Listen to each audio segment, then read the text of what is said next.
Hello everyone, welcome back to my channel Simon's world. तो कैसे हैं आप सब लोग? आई होप आप सब लोग बहुत ज़्यादा अच्छे होंगे। तो आज हम लोग बात करने वाले हैं हॉकिंग्स रेडिएशन को लेके, क्योंकि ये बहुत ज़्यादा एस्ट्रोफिजिक्स का कॉम्प्लिकेटेड एक टॉपिक है। तो शायद आप लोगों को समझ में थोड़ी दिक्कत हो सकती है, लेकिन मैं आप लोगों को कोशिश करूँगी कि आसान भाषा में बहुत सिंपल तरीके से मैं आपको समझा सकूँ।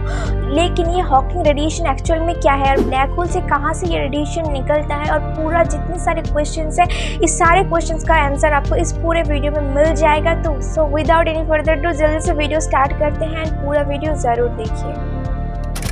सो हॉकिंग्स रेडिएशन एक्चुअल में क्या है, अगर आप एक लाइन में बोलो तो ये होता है कि ब्लैक होल के इवेंट हॉराइजन से निकलने वाला एक ब्लैक बॉडी रेडिएशन, जिसे हम हॉकिंग्स रेडिएशन कहते हैं, जिसका नाम साइंटिस्ट स्टीफन हॉकिंग्स के नाम के अनुसार हुआ है।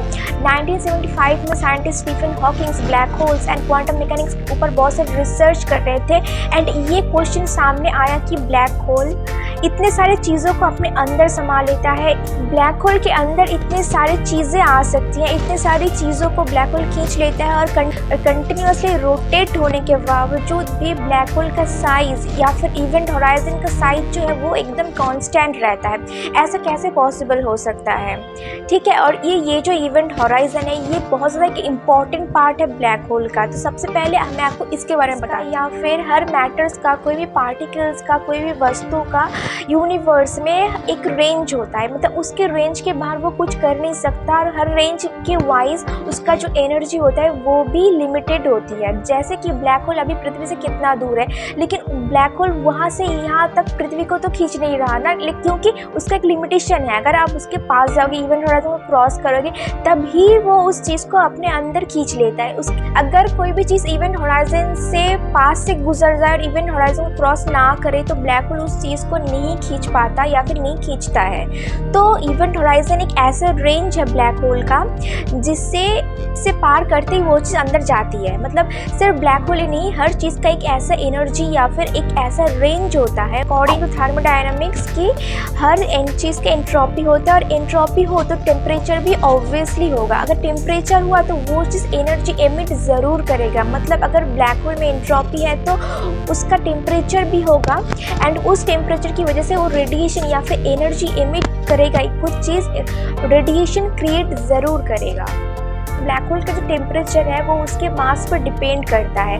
मास जितना ज़्यादा होगा टेम्परेचर उतना कम होगा, और मास जितना कम होगा टेम्परेचर उतना ज़्यादा होगा। और जाहिर सी बात है कि अगर ब्लैक होल रेडिएशन क्रिएट कर रहा है, रेडिएशन एमिट कर रहा है, तो उसका टेम्परेचर ऑब्वियसली हाई होगा। तो अकॉर्डिंग अगर टेम्परेचर हाई हुआ तो उसका मास को लो होना ही पड़ेगा। अगर उसका मास इतना ज़्यादा लो हो रहा है तो उसका जो इवेंट होराइजन का साइज़ है वो कम होना चाहिए, लेकिन उसका साइज़ कॉन्स्टेंट है या फिर उससे बड़ा है। ऐसा क्यों होता है? स्पेस, हम लोग बोलते हैं कि स्पेस में एक वैक्यूम है, लेकिन अकॉर्डिंग टू क्वांटम मैकेनिक्स ऐसा बिल्कुल हो नहीं सकता, क्योंकि अगर स्पेस में खाली है तो वो बिल्कुल खाली नहीं है।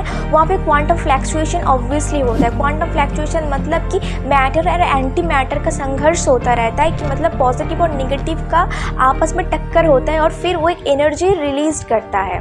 ठीक है, वो एनर्जी रिलीज करता है, फिर आप ख़त्म हो जाता है, एंड दोबारा से पॉजिटिव और नेगेटिव मतलब मैटर और एंटी मैटर आपस में अट्रैक्ट होते हैं, फिर से वही प्रोसेस चलता रहता है। एंड सेम अगर ब्लैक होल भी यूनिवर्स में है, तो अगर यूनिवर्स में ये मैटर और एंटी मैटर का संघर्ष चलता रहा है, तो ब्लैक होल के पास भी ऐसा ही होता होगा।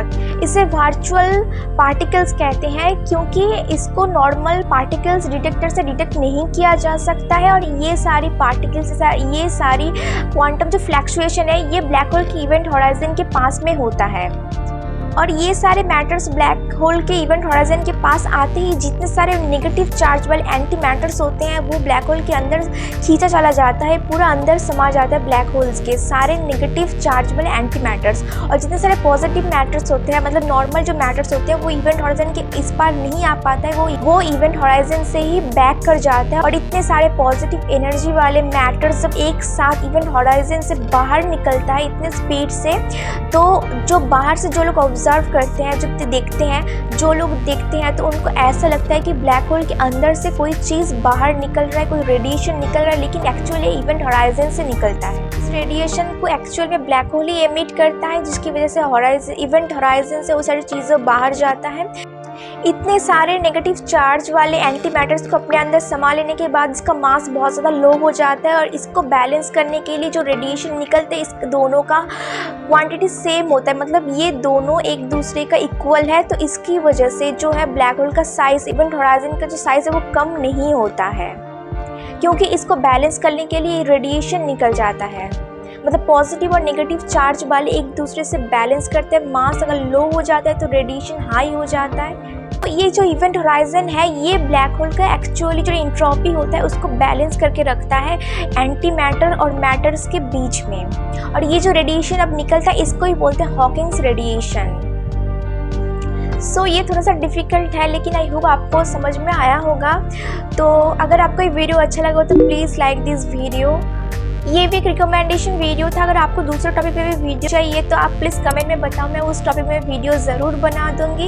And please subscribe to my channel. तो मिलते हैं नेक्स्ट वीडियो में, तब तक के लिए बाय गाइस।